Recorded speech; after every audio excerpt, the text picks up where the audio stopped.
Ketua Umum Partai Solidaritas Indonesia sekaligus putra bungsu Presiden Jokowi, Kaisang Pangarep mengaku siap jika diminta untuk maju sebagai Gubernur Jawa Tengah.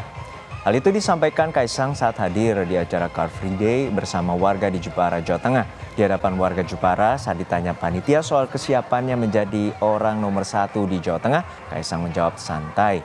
Kaisang menyatakan tidak apa-apa dan siap.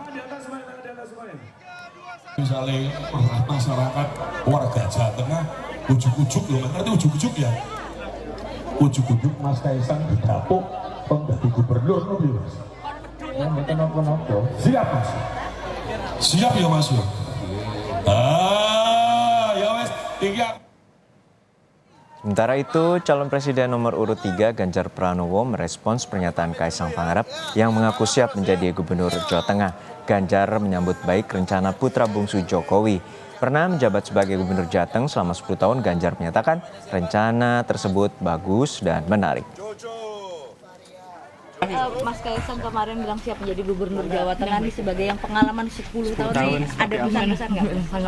Bagus, ikuti aja. Menarik kok itu. Terima kasih.